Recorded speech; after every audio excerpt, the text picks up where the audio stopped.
5, we will reconvene open session and report on reportable action taken in closed session. Nothing to report, Mayor. Thank you. Please stand and join us for the Pledge of Allegiance led by Vice Mayor Carrillo, and remain standing for an invocation. Salute, pledge. I pledge allegiance to the flag of the United States of America and to the republic for which it stands, one nation, under God, indivisible, with liberty and justice for all. Is there anyone that would like to lead us in invocation, please? Thank you. You join me as we have a word of prayer if you'd like to bow your heads. Father, as we come together today to be a part of our city, to work together, to encourage one another, to make decisions that you would just be in all that's said and done.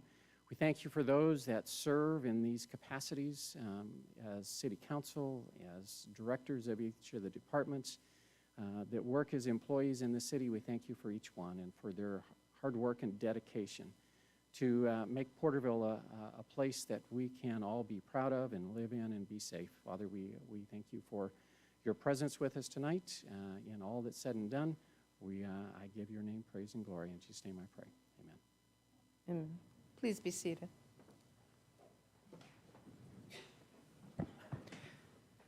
We will now go into the presentations.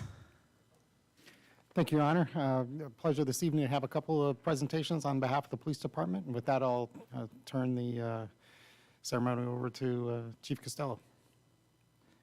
Thank you, Mr. Lawless, Mayor, members of council. I would like to invite in our new officers. City Manager, could you that way? Oh, look at that one. Look at that one. Maybe we'll just bring that one up for just a second.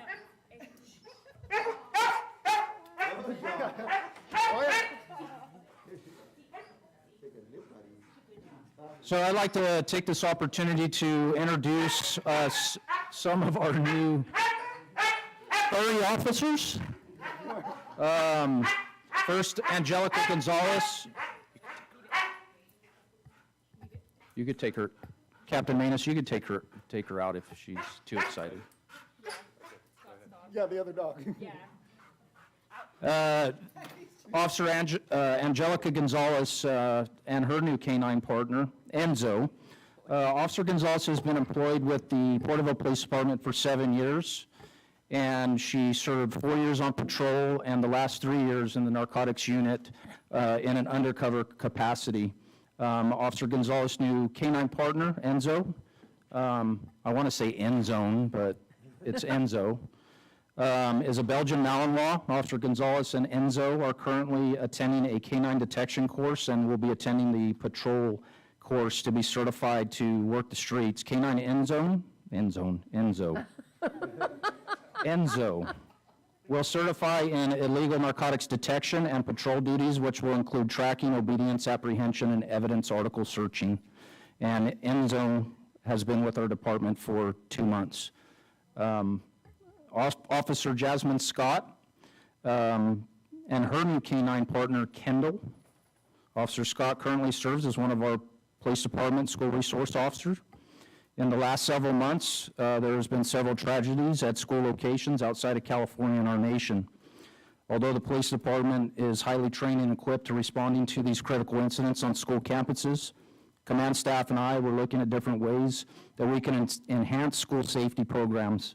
One of those ways was to add a canine detection element to our school resource officer program. A detection only canine that has been, this is the first one that's ever been dedicated to an SRO program in Tulare County.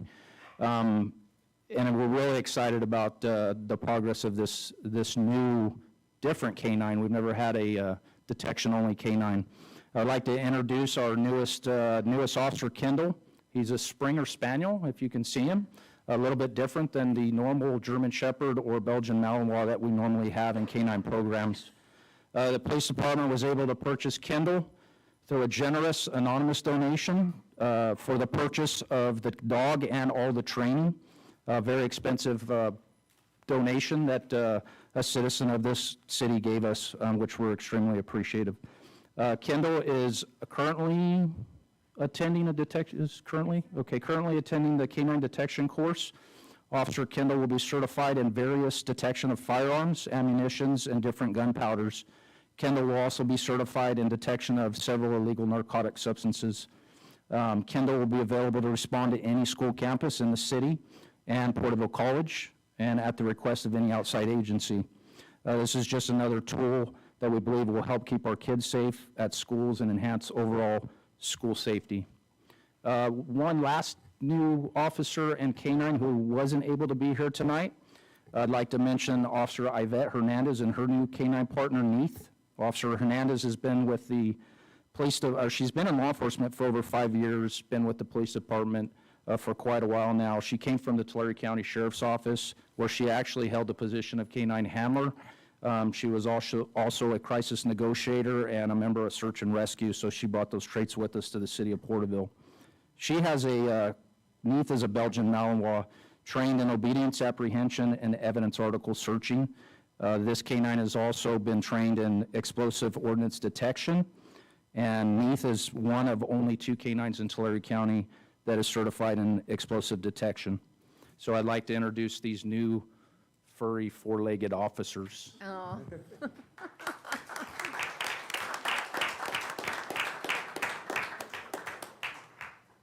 Thank you, Jasmine. Thank you very much. She thinks she's working, huh? That one's He didn't, oh yeah, he's going after Councilmember Stowe over here. You can smell my gun.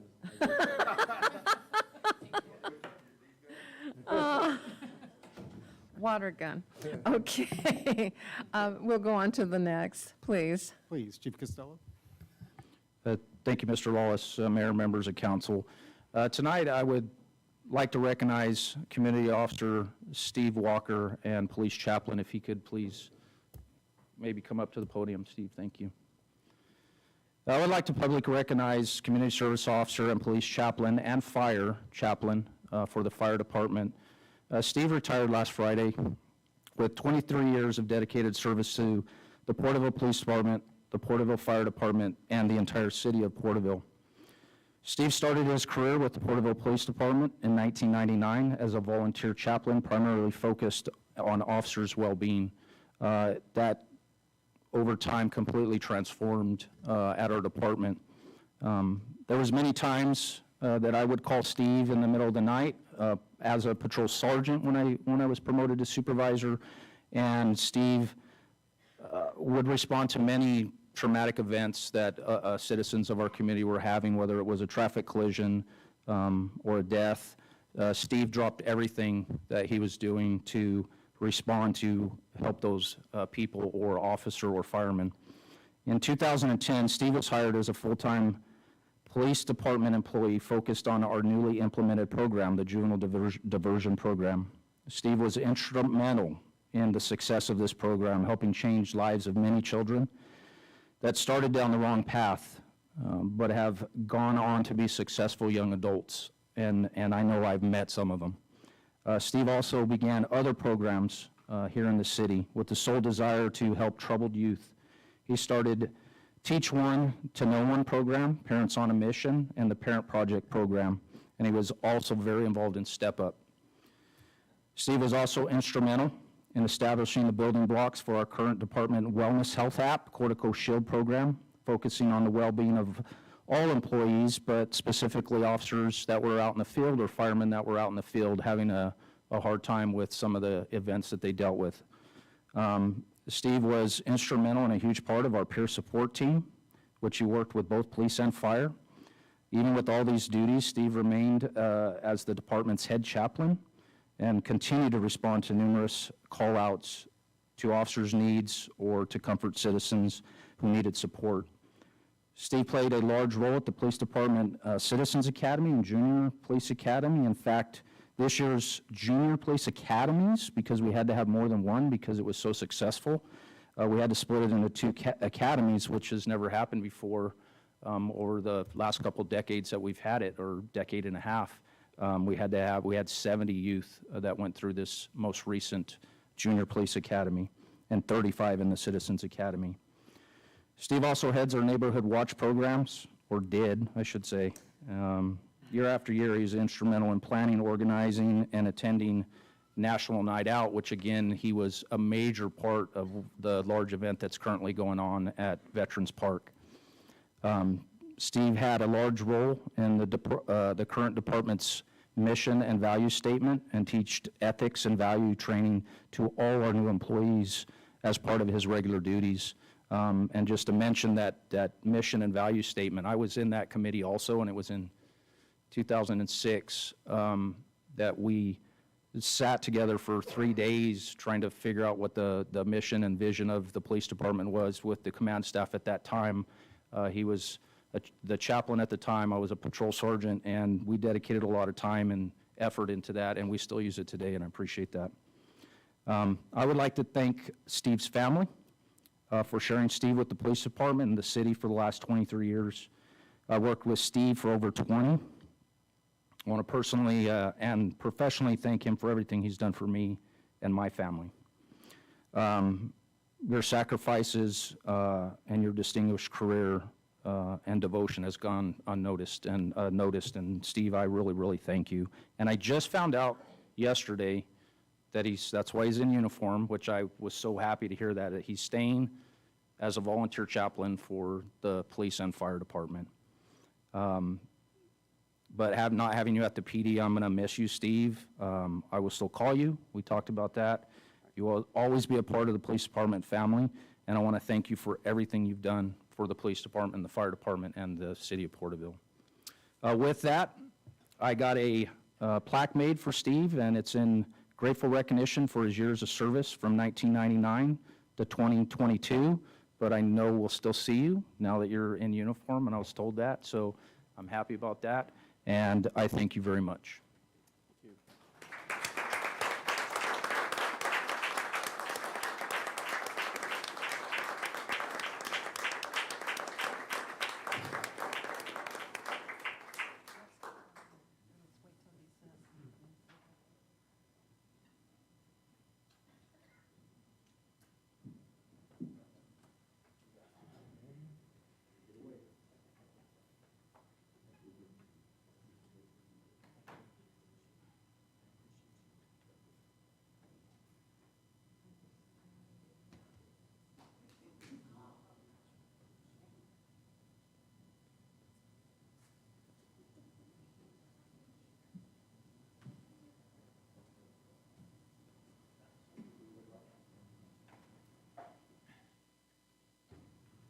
Well, thank you very much, Chief, for the kind words, the opportunities that have been afforded me in the police department as well as in the city with all of the things to do and be able to not only serve as chaplain through the years, but also as juvenile diversion to work with kids.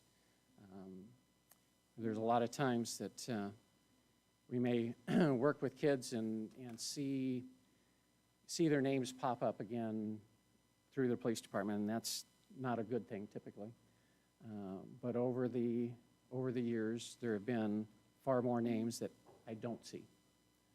And it has been an honor and a privilege, and thank you for the opportunity to be able to work in that way with kids.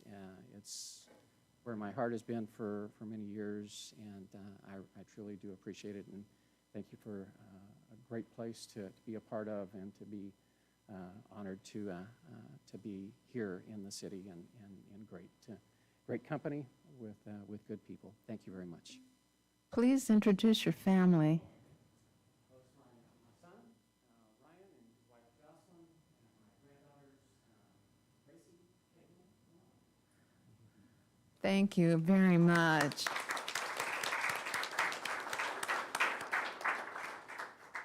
The city of Porterville is blessed to have someone such as you, and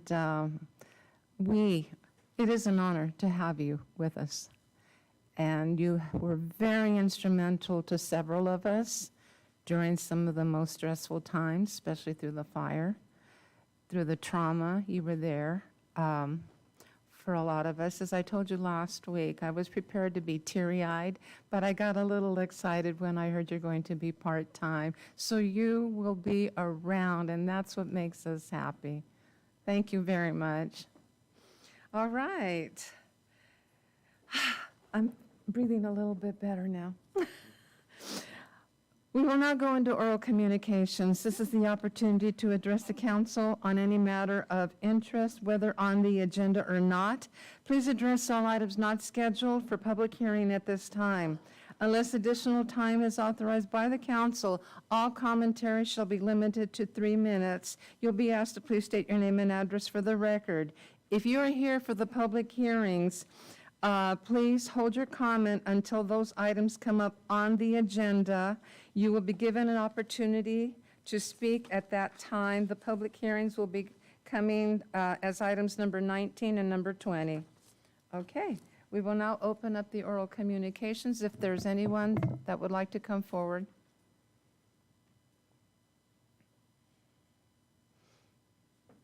Please.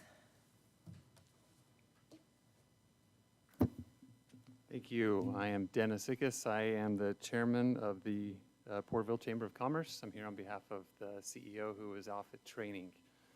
So she gave me some updates. I hope I don't botch it. So just a couple updates. We have First Friday Coffee this Friday, August 5th from 7 to 8 a.m. at Galaxy Theaters.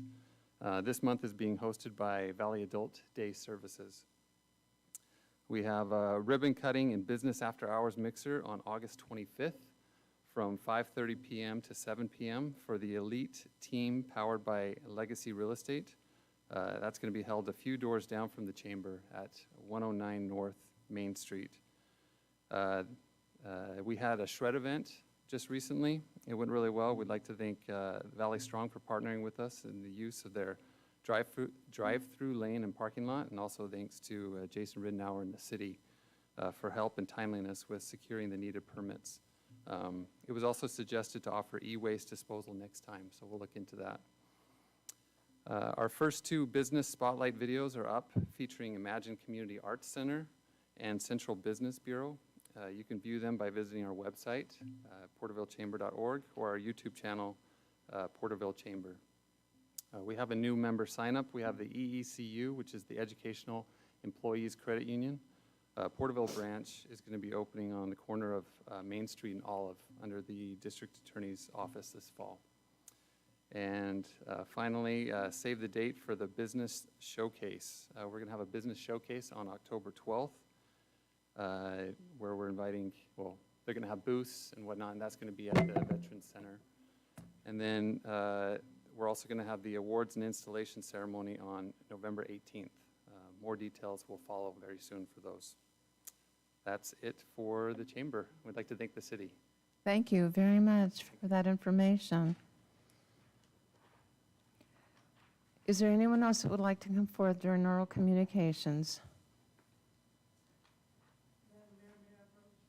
Yes, you may. My name is Eddie Hernandez, and I'm president of Porterville Exchange Club. I know we are on the agenda for tonight, but I have to get back to the National Night Out. We're running out of ice. He sent me a text, hey, bring more ice. So I'd like to present to you real quick what we hope to accomplish in this year. Right now on your agenda, we are happy to donate the standards for the Veterans Day Parade sign. You probably have seen it on your agenda package. Maybe you've seen this right here. This is a light standards, pole standards we used to have years ago, but we haven't had, so we're hoping to get these installed for Veterans Day. Like I said, you know what, Porterville Exchange Club supports our veterans throughout the year in many events, and this is one that we feel really near and dear to our heart. We also have upcoming is the installation of our Soldiers Cross, which we're planning for Memorial Day. That right there is in progress, but this right here is on your agenda for tonight to be approved. I hope you, thank you for your consideration, and I'll be gone. Thank you. Thank you very much. Please make sure you take enough ice.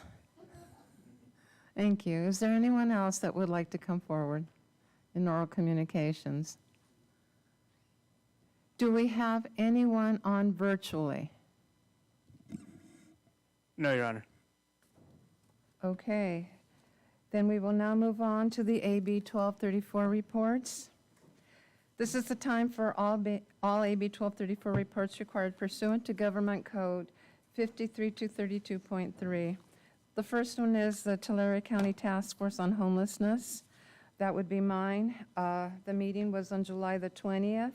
We were notified electronically to attend the meeting virtually. I was in attendance from Porterville. Mr. Ridenour was also present.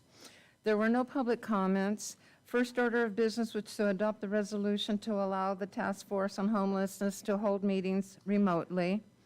Minutes of June 15, 2022 were approved.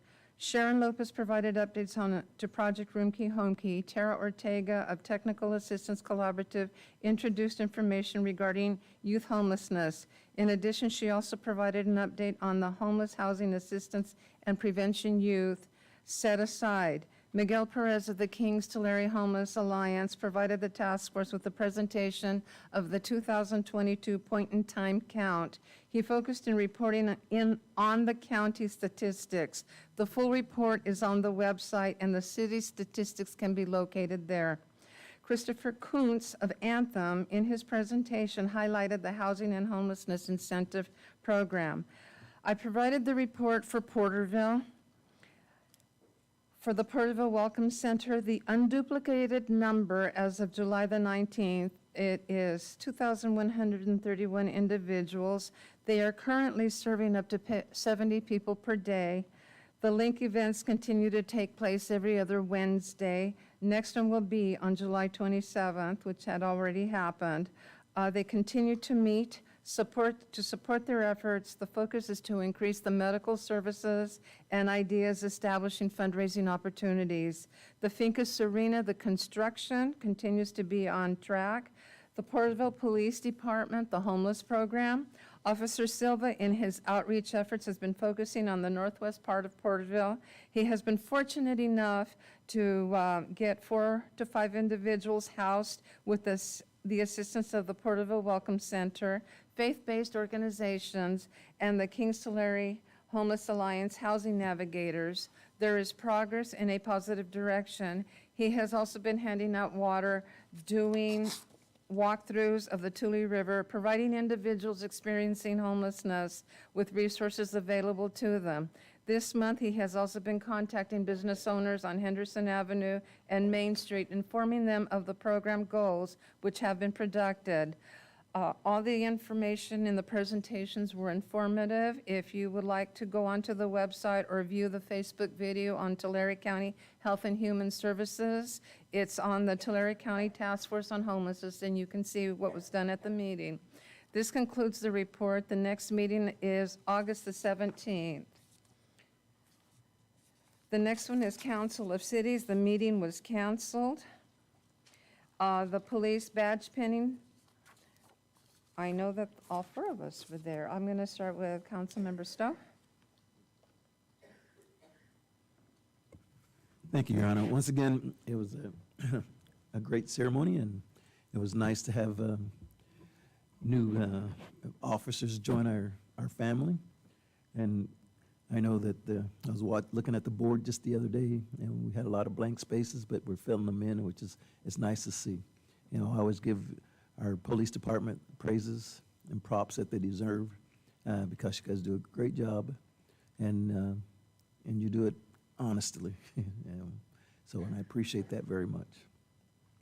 Councilmember Tate, I know you're on virtually. I can't see you.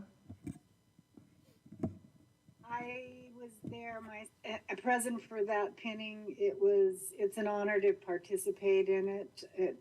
It's very professional. You can see the pride in all of the staff as the process, and with the family and their loved ones. And I think we had a full house. There was quite a few people there, and again, it's nice to see the new police come in and all of the smiles and happiness, and I'm happy to see them come in as a citizen of this town. It's wonderful. Thank you. Thank you. Vice Mayor. Yes, thank you. I don't always get to join these due to work schedules, but I am grateful for every time that I do get to join and observe and be a participant. I think some of my favorite parts are watching the families be here together and pinning their family member. I love hearing the chief and the officers talk about, the new recruits joining the family. I also really enjoy hearing the recruitment efforts that the city and the police department go through to bring in new officers to the city, and then hearing a little bit about their history and background. I think it helps us to get to know them right from the beginning. So yeah, very grateful every time I can attend those. Thank you. It is always an honor to be in attendance, to watch the officers being sworn in, to meet them and their families personally. And the congratulations go out to the new officers and to the community service officer that was hired. Officers Yesenia Madrigal, Ruben Ingraham, Natalie Sanchez, CSO Officer Anthony Urias? Pretty close, huh? And of course, a big welcome to the department and to this city, because they were hired for the overall protection of this community.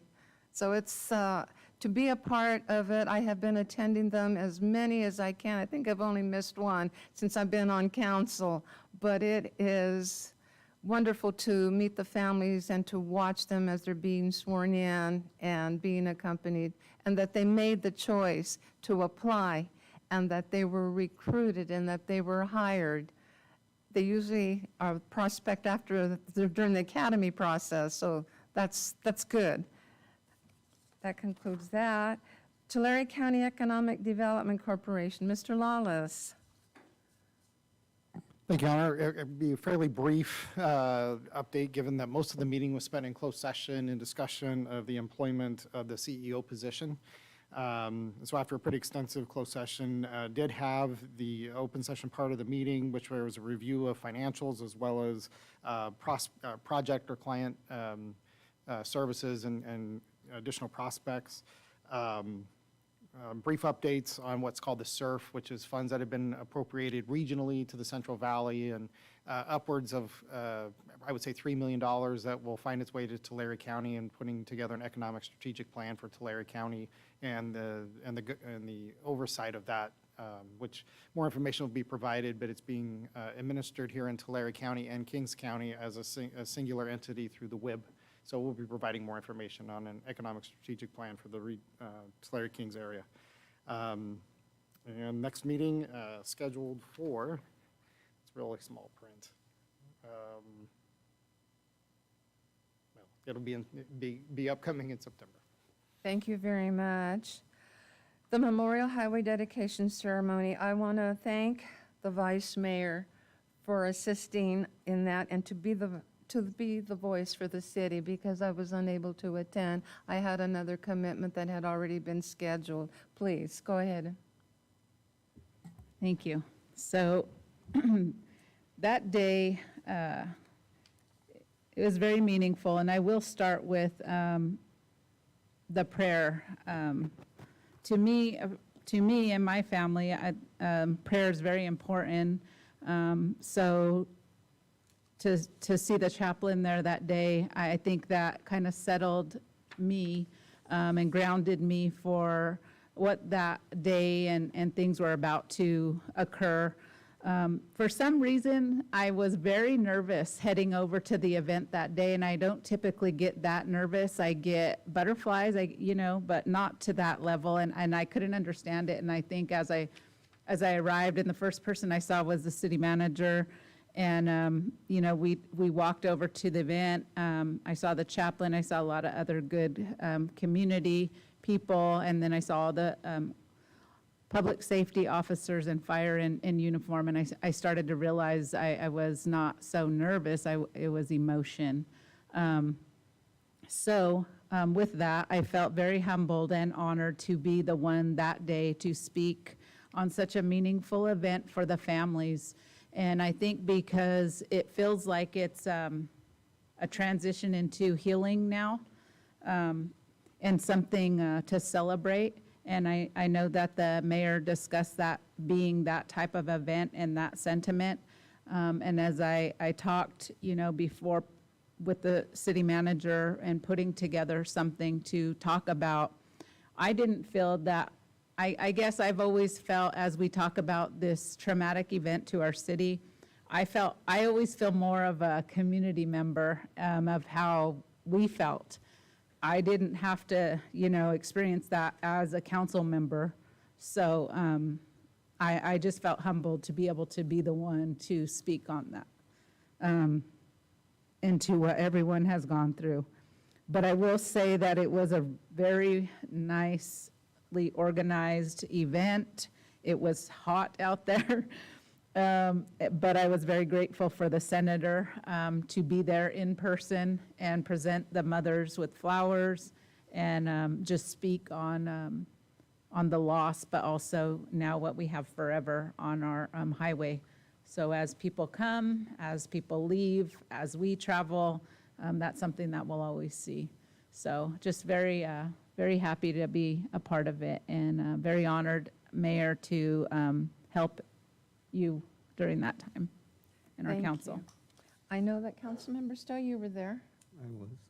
Any comment? Well, I just want to take the time, I think it was wonderful for the number of community members that were out to honor Captain Figueroa and Firefighter Jones and to support the family. It was, it was a great loss to our community, and especially when you know them personally, when I used to walk by the fire station quite often as I come to and from City Hall and tease them, and used to tell Raymond that, I know that I could probably lift more iron than he could, and Firefighter Jones, I told him if I had a smile like his, I'd be a model, not a firefighter. But it was very difficult that day, and that it's still difficult, to be at that fire and just witness what was going on, and seeing them unable to get to those young men, it was hard. But I'm grateful for this memorial, because this way they would always be within our minds and especially within our hearts. Thank you. Councilmember Tate? It was very humbling and emotional. I had to fight back the tears, but it was not so much of sadness at this point, but of pride.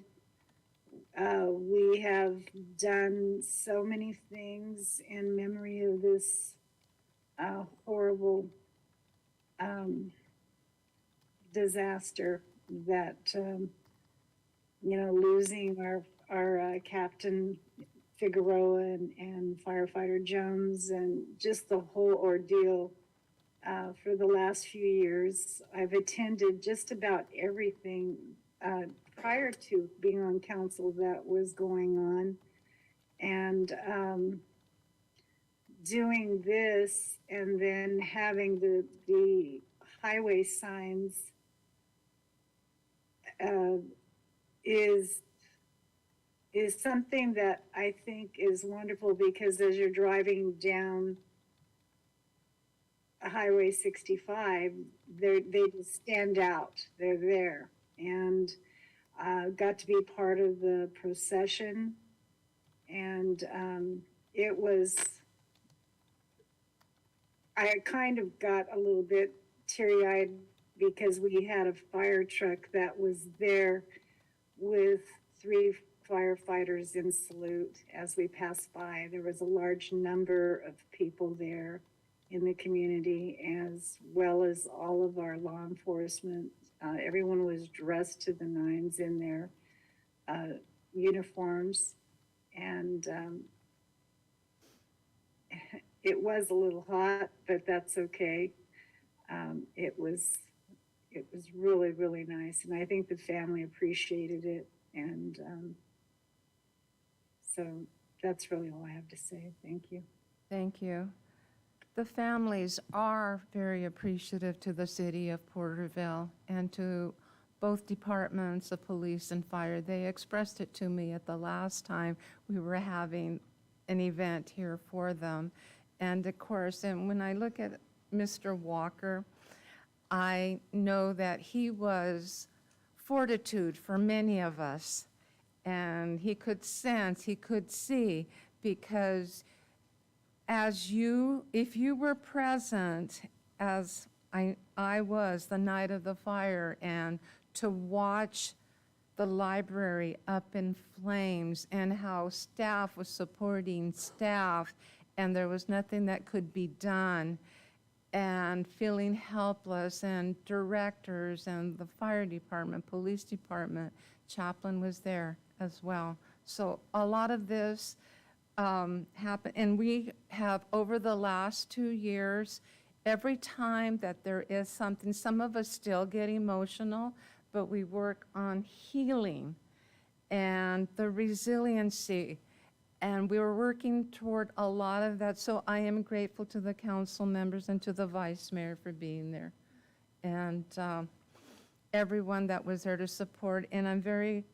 thankful that Senator Hurtado began this process shortly after the fire, to have the dedication and to have the ceremony and to have this done. We just didn't know when, but it happened. And now that every time we go on 65, we'll be able to see the signage. Okay. Now we'll go on to the reports. This is the time for all committee, commission, board reports, subcommittee reports, and staff informational items. Thank you, Your Honor. A number of informational reports provided. This is your quarterly reports of all of the different areas which to be reported on in quarterly activity. But first, the report provided a summary from your special meeting that you had in regards to the filling of the vacancy by appointment for District 4. Information was disseminated the next day via press release, was on the city's website, packets available. So the council did make mention of looking to schedule, depending on response, looking at the third week of August and the scheduling of interviews for interested applicants. The date wasn't selected. Certainly, a place could be held in the next council meeting for that. Also provided information, interview questions that were utilized by the city council from its appointment process back in 2021 with District 1. So happy to answer any questions on any of these reports, but just wanted to emphasize that first one. It was important to get the information out the next day. Thank you. Do council members have any questions? No. No questions? Okay. And I would like to thank, if I could, Fernando for his assistance and Eureka pivoting very quickly and getting that information out in a timely fashion. Much appreciated. It was out immediately, and I saw the press release that got posted immediately, so thank you for that. All right, no questions, we will move on. We'll now go into the consent calendar. All consent calendar items are considered routine and will be enacted in one motion. There will be no separate discussion of these matters unless a request is made, in which event the item will be removed from the consent calendar. All items removed from the consent calendar for further discussion will be heard at the end of scheduled matters. Council, we have items 1 through 18. Are there, how would you like to proceed? Are there any conflicts, or everybody's good? Are there any noted conflicts? Only myself, Your Honor. So Only items yourself? 3, 5, and 9 all have property. All I will right. disclose that. It's only Mr. Lawless that And has have not the been involved in those conflicts. items. Mr. Lawless? Okay, but not the council. So I will look to council for a motion on items 1 through 18 with Mr. Lawless's noted conflicts. I'll make a motion to approve items 1 through 18 with the noted conflict for Mr. Wallace. We have a motion, I second. and we have a second. We have to do roll call vote. Councilmember Tate, Aye. Councilmember Stowe, Aye. Vice Mayor Carrillo, Aye. Mayor Flores. Aye. Passes unanimous 4-0. Thank you. We will now move into the public hearings. Thank you, Your Honor. We have two public hearings scheduled for this evening. The first is to consider the adoption of the Porterville Heritage Complex Project Mitigated Negative Declaration of Environmental Impact, and Mr. Ridenour will provide that staff report. Thank you, Mr. Lawless. Honorable Mayor and City Council, the city proposes to construct an approximately 11.61 acre multi-sports complex to be located approximately south of Olive Avenue, east of A Street, and adjacent to the Rails of Trails Parkway on the western side of the parcel there. The proposed project improvements being considered include items such as 12 4,000 square foot lighted artificial turf soccer fields, also called mini pitches, 2 6,000 square foot multi-use recreational lighted areas with scoreboards, a challenge fitness course, various types of fitness equipment, restrooms, storage building with bleachers, potentially lighted baseball field, various playground equipment and park accessories, as well as covered benches, picnic shelters, and exterior landscaping. Once developed, the project would provide additional park and recreation space for the community of Porterville to utilize. The improvements are proposed to be funded by the Community Development Block Grant Funds, also known as CDBG, Measure R funds, and various park grants. On July 8th of 2021, the environmental coordinator made a preliminary determination that a mitigated negative declaration would be appropriate for the project. Mitigation measures were identified for biological resources, cultural resources, and geological and soils. The initial study has been transmitted to the State Clearinghouse, SCH number 20220600371, as well as interested agencies, groups, individuals to review the comment. Review period ran for 30 days from June 18th of 2022 through July 18th of 2022. As of this evening, the review period is closed for that time period, and the submitted staff report, no comments were received. Staff's recommendation is that the City Council open a public hearing to receive comments in regards to the project, and then adopt a draft resolution approving a mitigated negative declaration of environmental impact, and direct staff to proceed with the Porterville Heritage Multi-Sport Complex. Staff's available for questions. Thank you. No questions? Okay. It is 7:17. I will open up the public hearing for item number 19. Is there anyone that would like to come forward and speak on item number 19 during the public hearing? Do we have any on virtually? No, Your Honor. We don't have any in the audience. We don't have any on virtually. Okay, it is 7:18. We will close the public hearing and bring it back to council. How do you wish to proceed?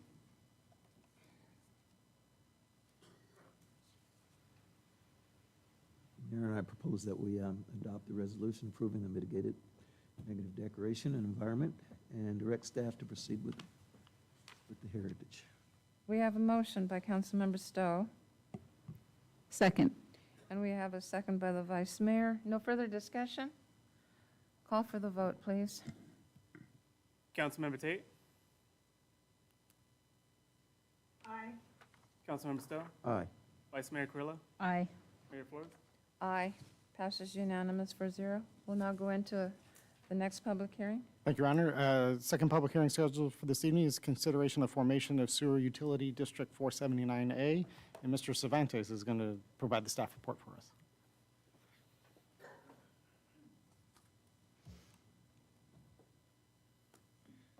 Thank you, Mr. Lawless, council members. So now is the time to set forth for the public hearing on the formation of the Area 479A Sewer Utility District. Ballot and information materials were distributed on May 23rd, 2022 to Area 479 stakeholders. The official end of the ballot process at the end of this public hearing, and property owners have until then to submit ballots in support or opposition of the formation of the district and the imposition of the assessment. The assessments for the district were determined in the engineering report that was accepted by City Council on June 20th, 2022.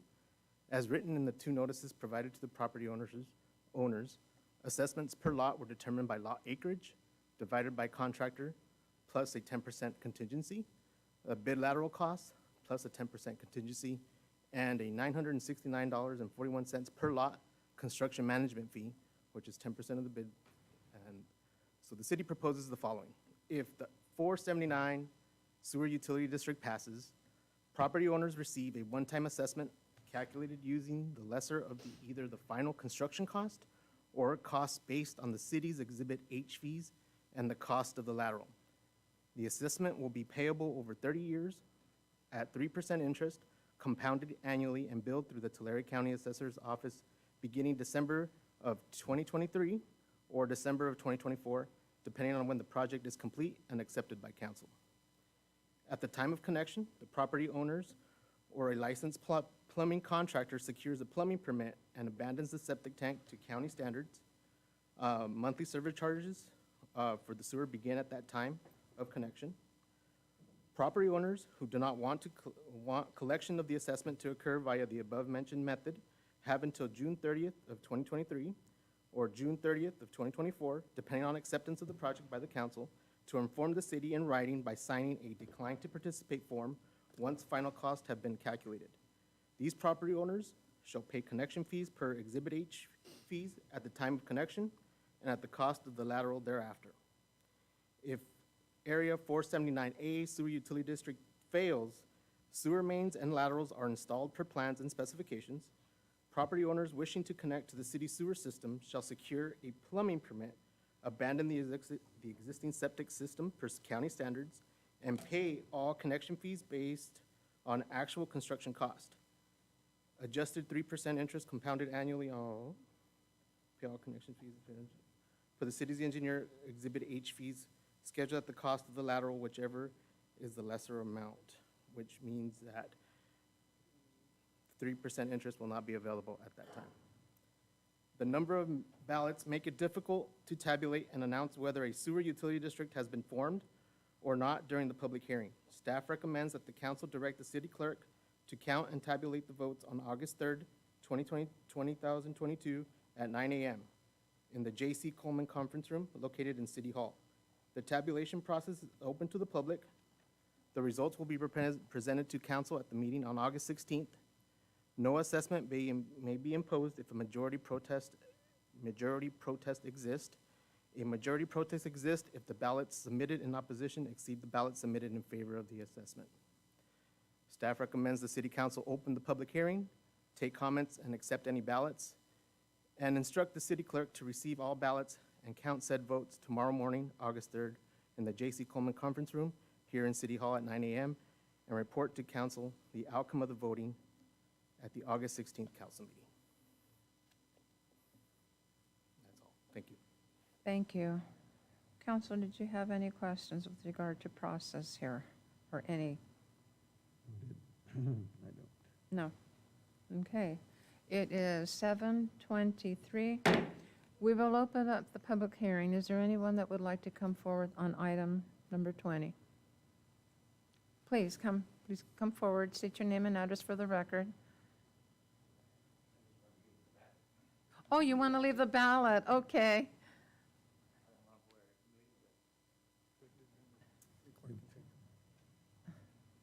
Thank you very much.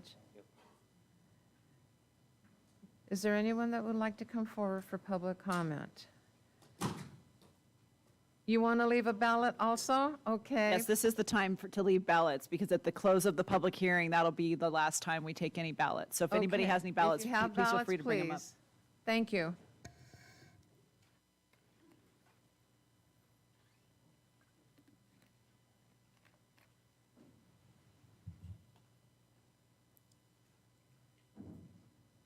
Are there any more? Oh, please, please. Here, I thought all of you were going to come up and.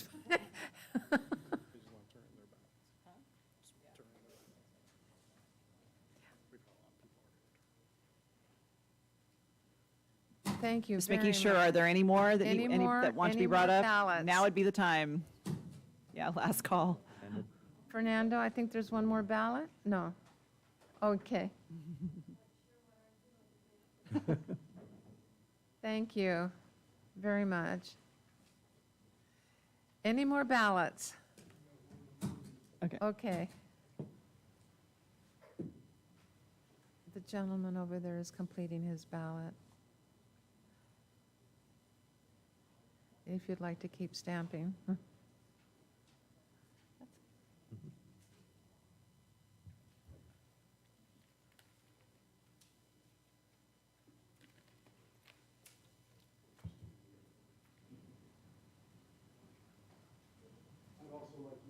Please. Been down there, they've been tearing up our roads and everything. Was wondering, do they have any plans? Please state your name and address for the record. Dan Watson. I live at 1574 West Roby. Thank you. Please continue. Okay. My question is, do they have any plans of fixing the road after they are finished doing all their business down there? We can't comment on public hearing because it's only related to the item. When public or- hearing is closed, I'm sure staff can address that question, though, Yeah. for you. We'll make a note of it so we can Yeah. get that answer to you. No, I Thank think you. John probably can right now. Well, That's that what, would be an appropriate question for the city engineer. That's part of the project. okay. Why don't we? Well, but we'll- wait we'll for hold- the- Yeah, let's finish public hearing, and then we can have staff address that question. Okay. Anyone else would like to come up for public hearing? Anyone on virtually? No, Your Honor. Last call for ballots, just want to make sure we have them all, and that everybody had an opportunity to get it in if they want to. Okay, we're good. Okay. It is 7:26.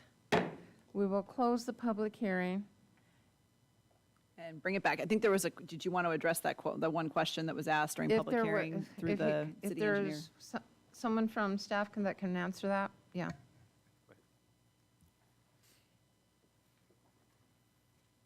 Usually, in the past sewer districts, after the installation of the sewer has been installed, our field services crew will actually go out there and actually do an overlay of the roads. And that's usually what's getting planned for the next fiscal year, which will be starting July of 2023, and depending on their schedule. But that's usually when we do it, usually the fiscal year afterwards, when we will go back and fix the roads a little bit. Mr. Watson, was that clear? Thank you very much. Thank you. And actually, if I may, Please, Mr. Lawless, go ahead. Mike, do you want to add, I know that was part of the budgetary considerations Yes. for the budget adoption. Mike Knight, do you want to add anything to that? Probably put him on. For some reason, I can't share my video. My apologies.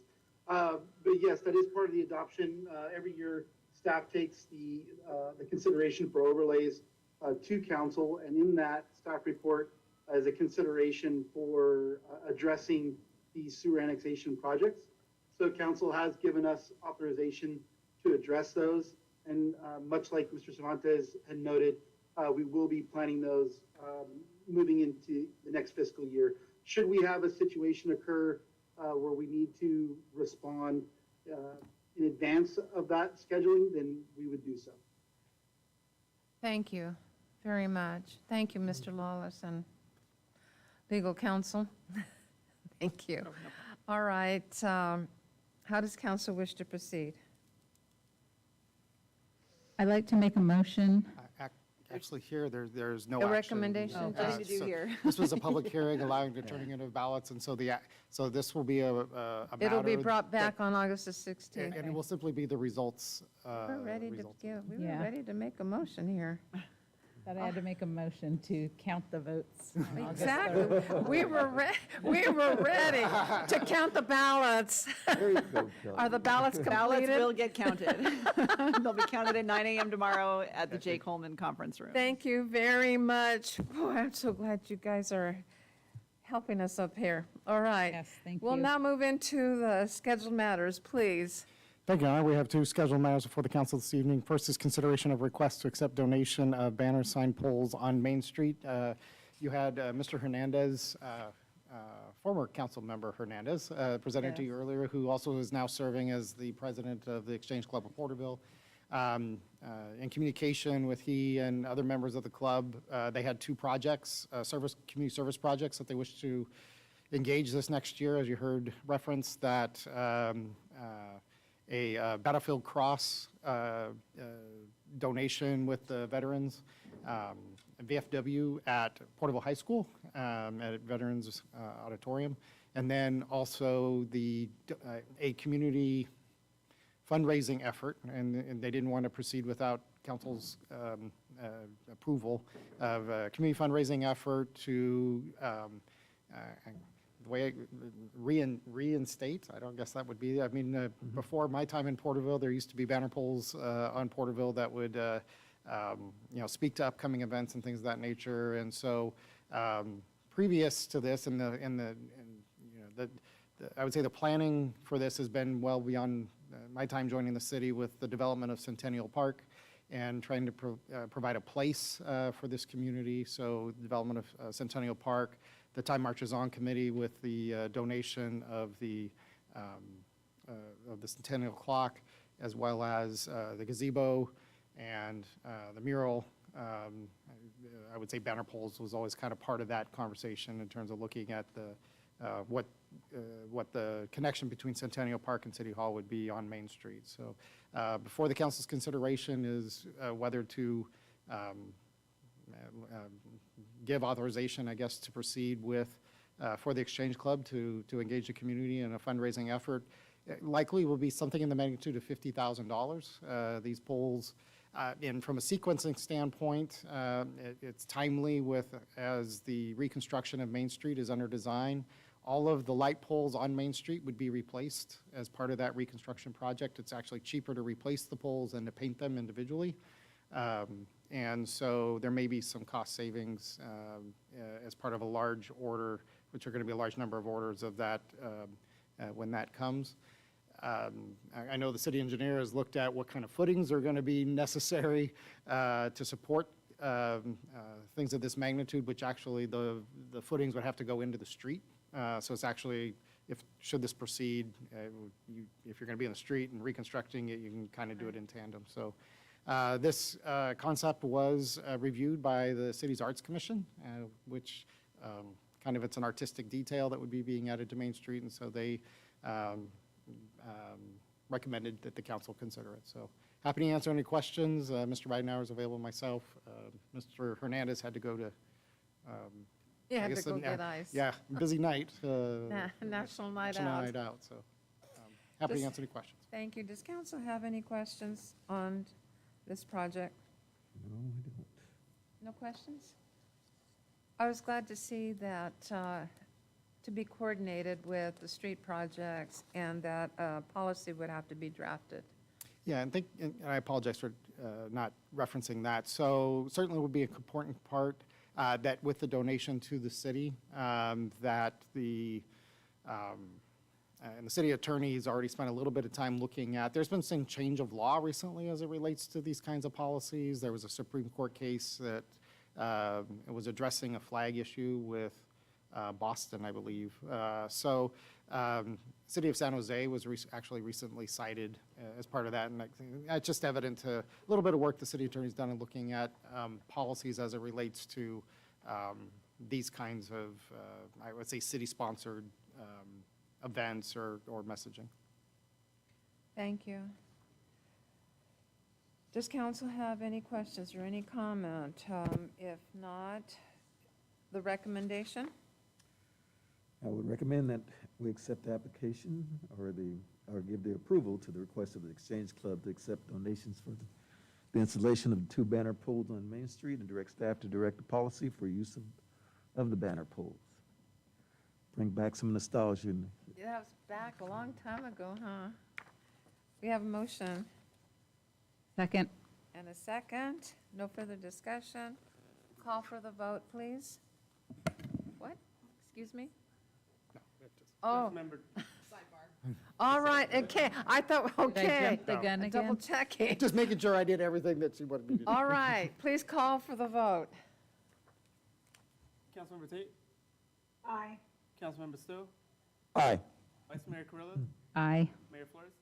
Aye, passes unanimous 4-0.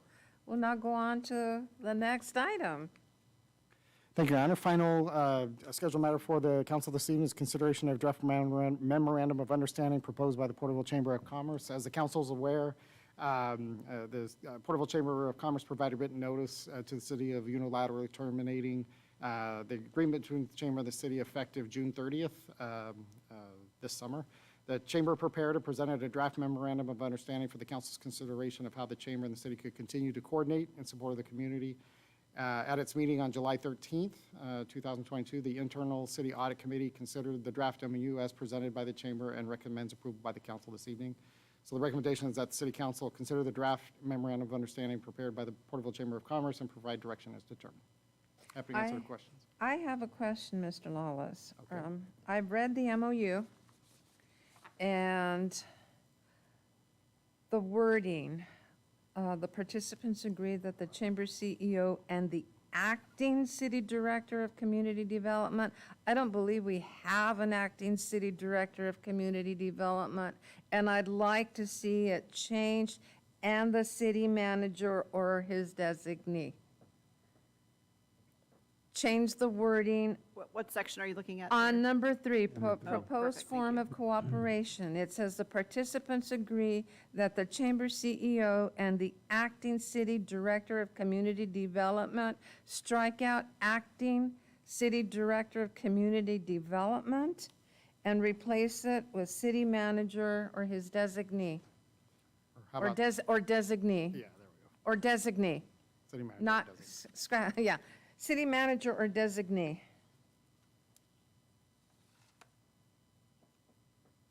And that's a good catch, Mayor. We don't have an acting, We do not We have a have an serving- acting city have an actual director serving of director. community Community director. development.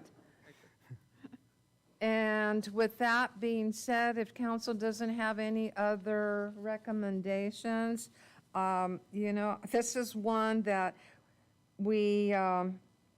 I didn't have any problems with the rest of the MOU.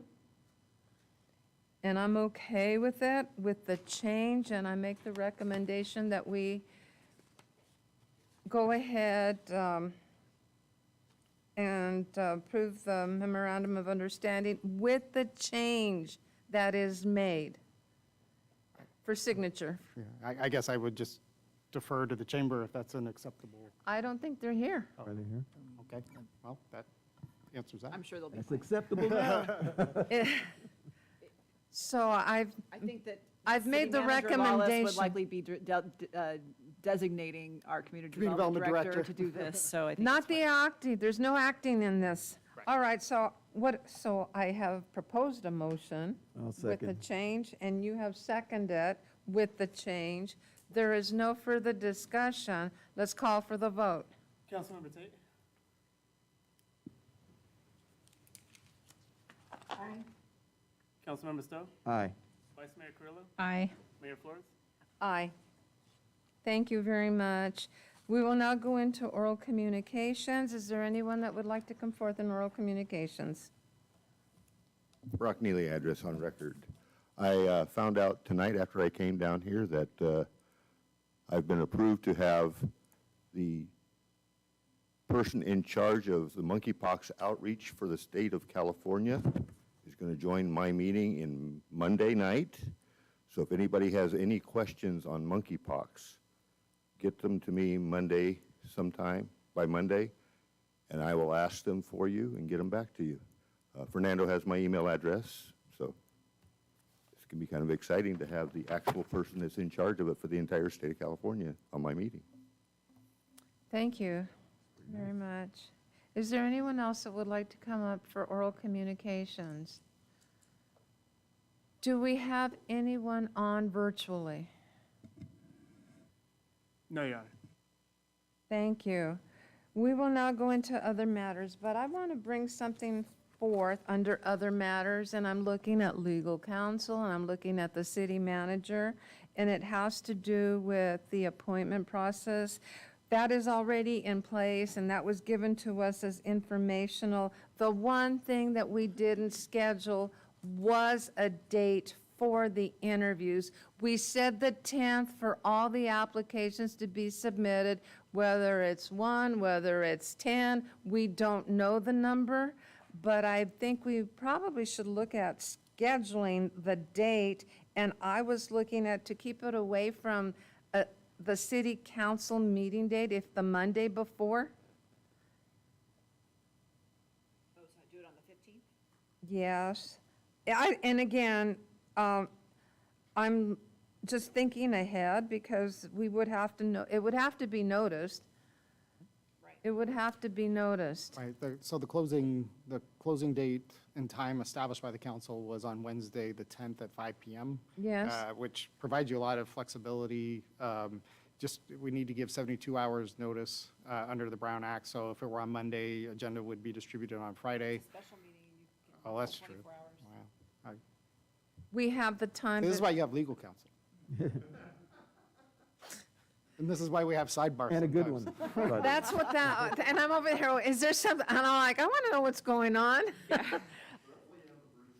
Yeah, I was looking, I don't think I'm that much. I was looking at August the 15th for the interviews at 5:30, 5 o'clock, 5:30, I can do. 5:30. 5:30? August the 15th at 5:30. I was just thinking about the people that, the candidates, they may have a chance to go home and clean up after work and get here. All right.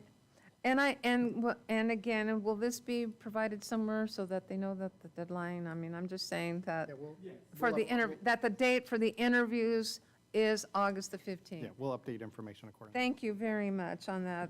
All right. I'm going to reserve my other matters comment, and now I'm going to go around to, I just wanted to bring this to the table. I will now go and start with Councilmember Tate. Is there anything you'd like to say under other matters? Yes, just that, in retrospect, looking at all of the things that have gone on this last year, and looking at where we are now, I'm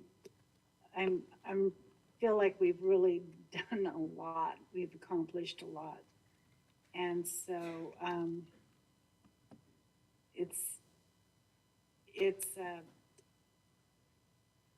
I'm sorry, I'm at a loss for words because of the situation. Anyway, looking forward to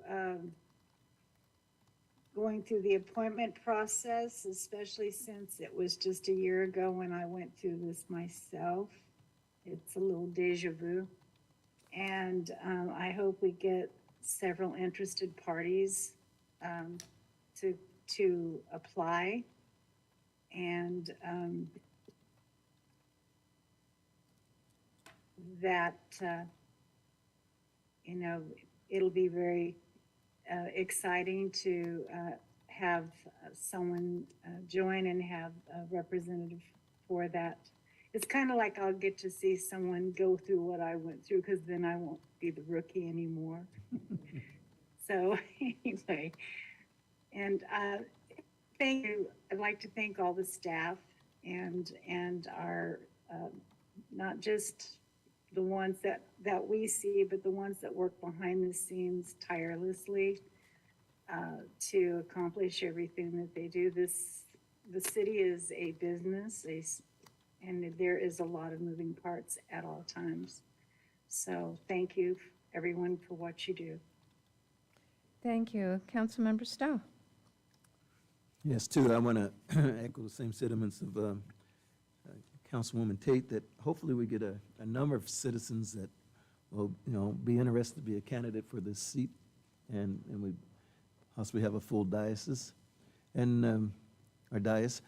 But I just want to remind everyone that Thursday is the viewing of our former mayor and Councilman Cam Hamilton, and Friday is his services, 10 o'clock at the Porterville Nazarene Church, and the viewing will be at the Porterville Funeral and Cremation Center.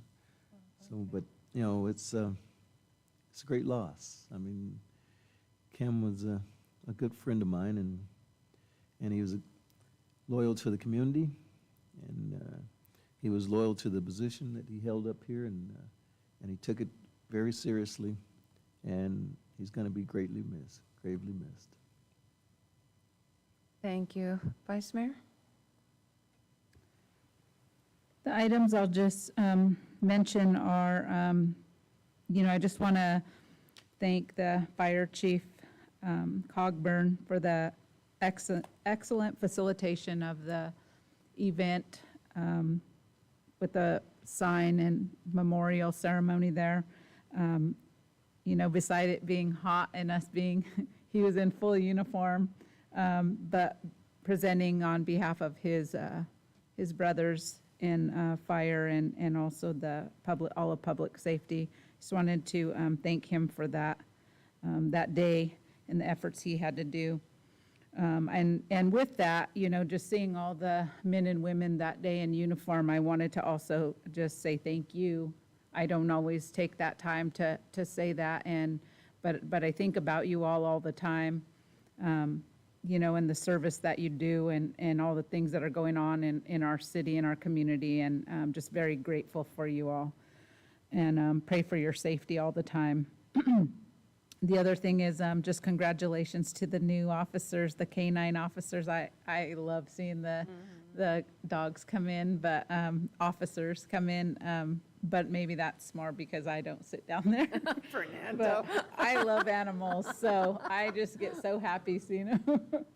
I get so happy to see them come in. The first thing I want to do is pet them, but no, that's not No, smart. Ask Donnie more How's about Donnie with Smart that? to do.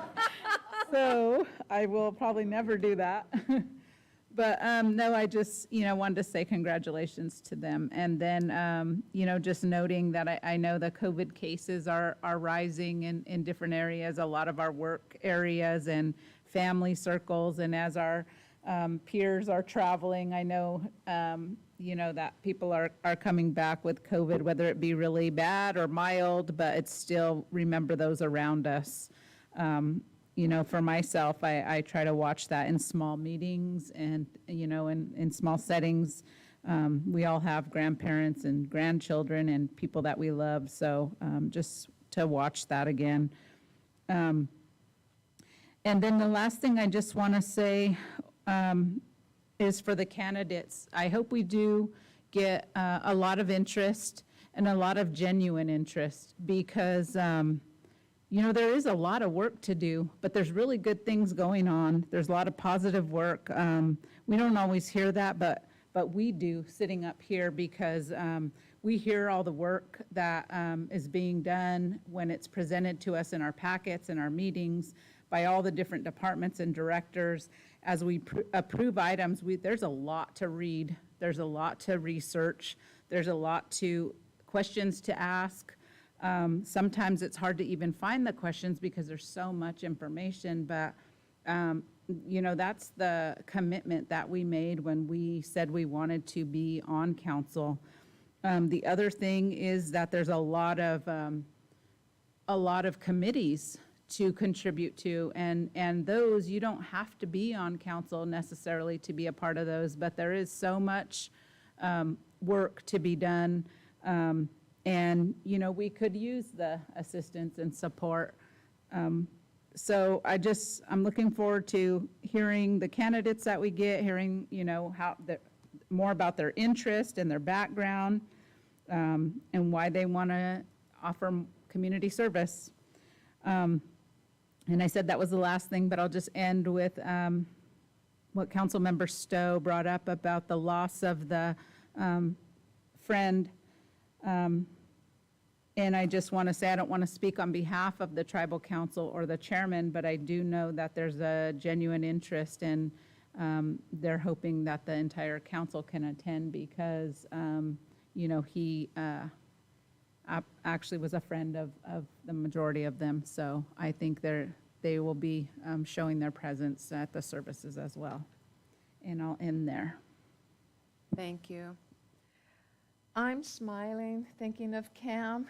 He was quite the individual, but he was a friend.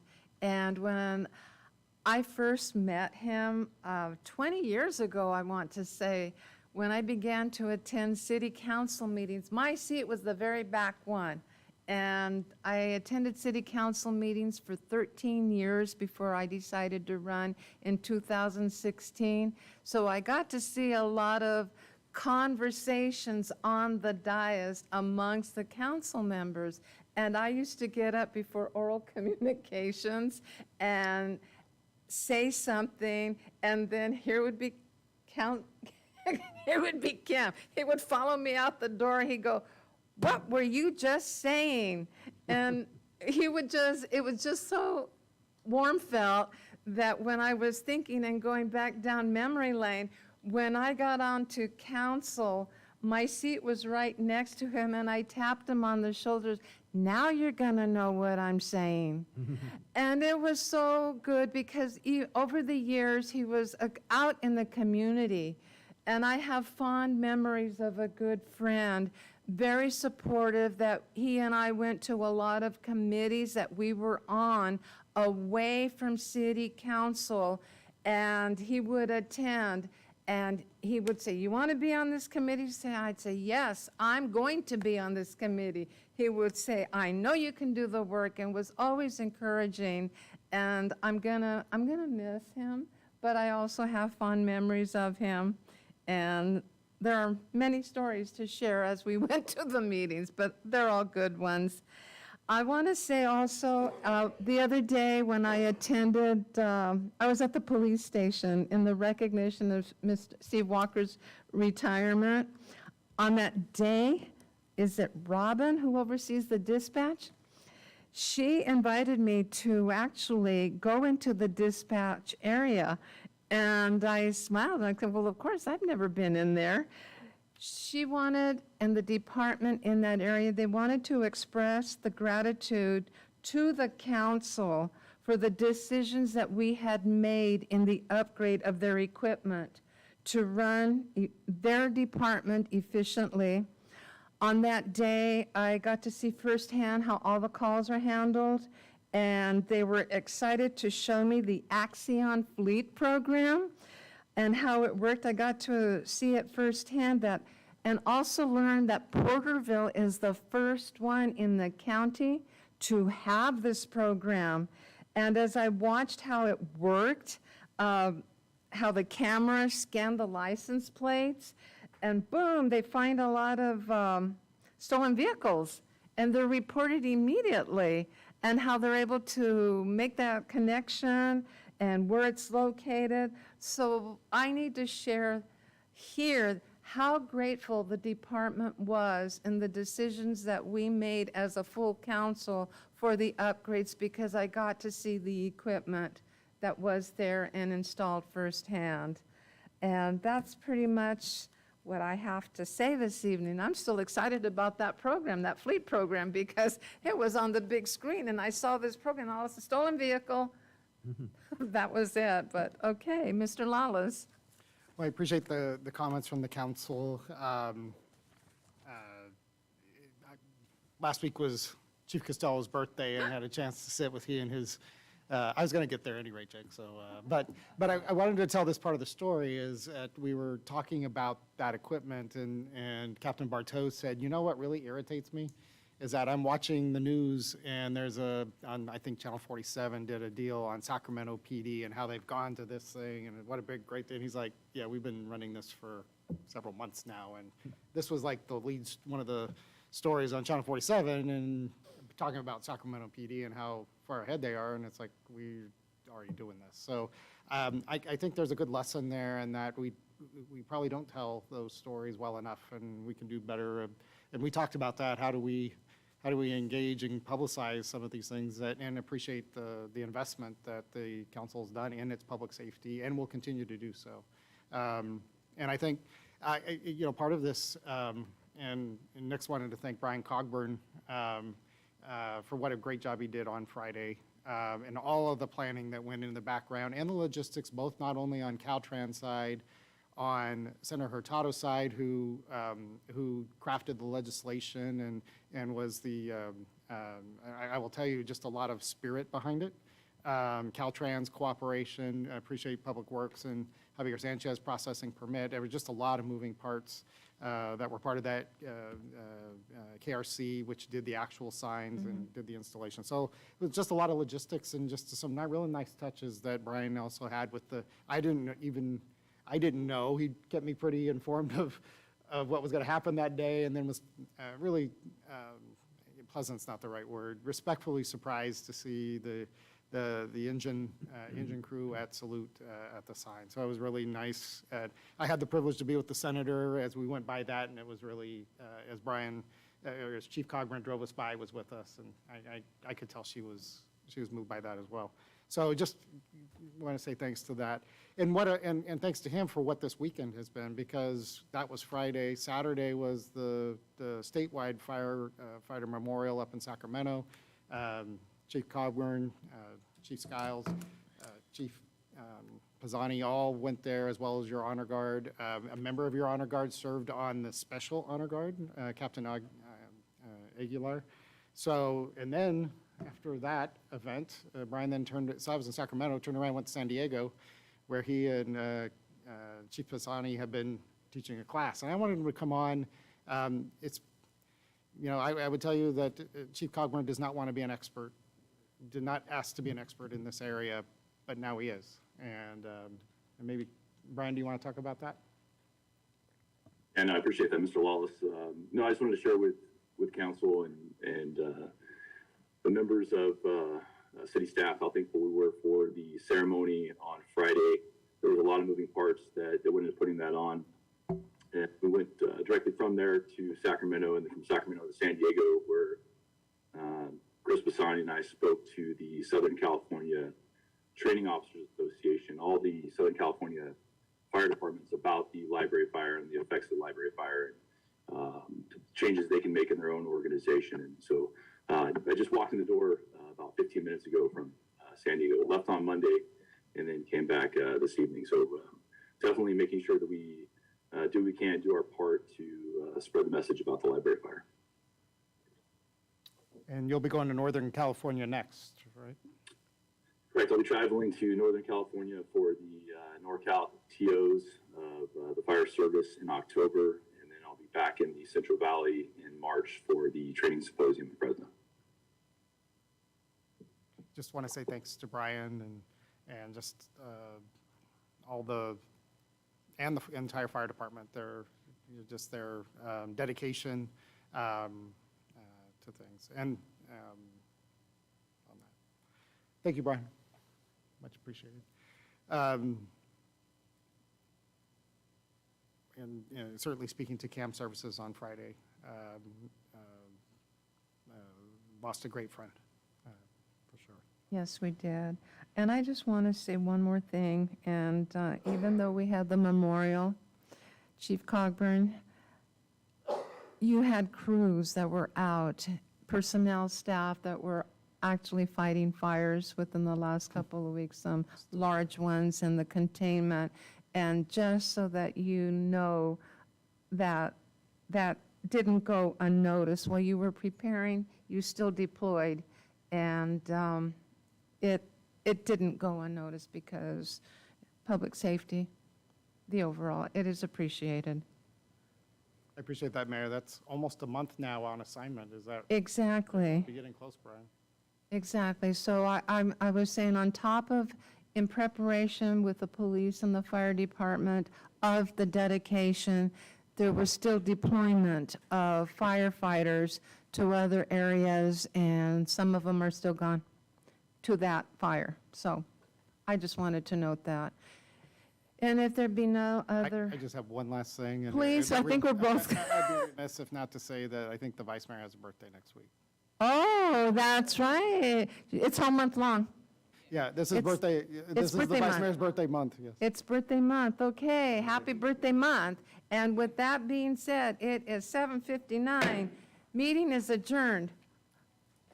Who won, Jason?